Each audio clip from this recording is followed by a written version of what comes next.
Okay, this is going to be a quick video on how to use the watercolor color pencils. So first off, I got my drawing here, and I've got color pencils that look very much like the regular ones we have, only these have a logo on them that has either a brush, it says watercolor, has a little brush, or some sort of variation of that, but it should say watercolor. If it doesn't, don't use it. It's a regular color pencil, and it won't do what I'm going to show you.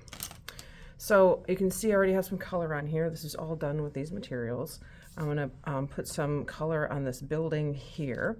Let's give it a kind of a brownish, or maybe a brownish red. So it looks like brick or something like that. I can be kind of messy. Hopefully this camera isn't shaking too much. I can be kind of messy with my coloring. I don't have to be super clean with it. I would never color like this, actually. This is very messy. Actually, I do come at you sometimes too if I see that you're coloring like this. All right, so here's the front of the building. Maybe I'll do the awning a different color.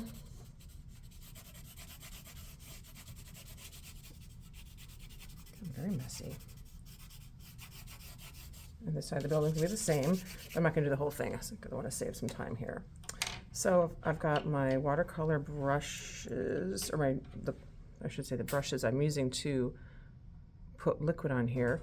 They all pretty much look like this very light blue in each room. I'm going to dip my brush into the water here, just get my brush wet, and then I'm going to start painting that water onto the surface here. And you can see it liquefies what I put on the paper, and it will start to move it around. The cool thing about this is that I can build these colors, which means I can add other colors into this. So let's say, like I said before, I wanted to add some red into this. I can't do it over here because it's wet paper, but I'm going to add some red on this side. So I can just lay some of that color on this dry area. And now when I start to add water to this, it's going to mix those two color pencils so that I create a new color, just like this. So now I have the red in here, and I can actually pull that and bring it over into the area that was already wet. So what watercolor pencils can do is it allows you to be a little more precise with where you are putting your colors and get in between here. As long as I get a brush in between these spaces, I can very easily use this material. The only thing you can't do is you can't erase it while it's wet. I can erase it while it's dry, more or less. It's not going to go away completely, but I can get rid of most of it if I make a mistake of putting color in the wrong spot.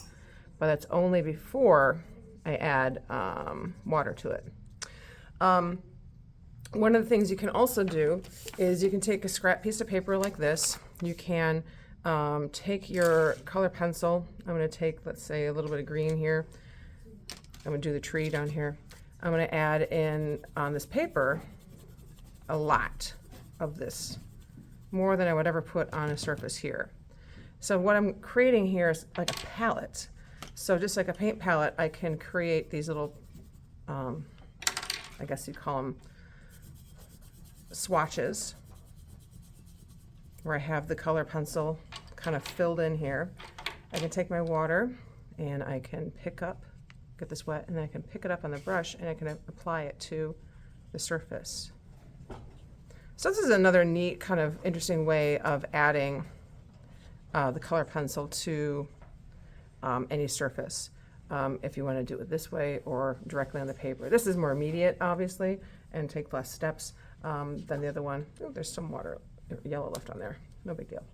That's it. So watch everyone else or ask me in class on how to clean up and put away the water and the brushes, and that's it.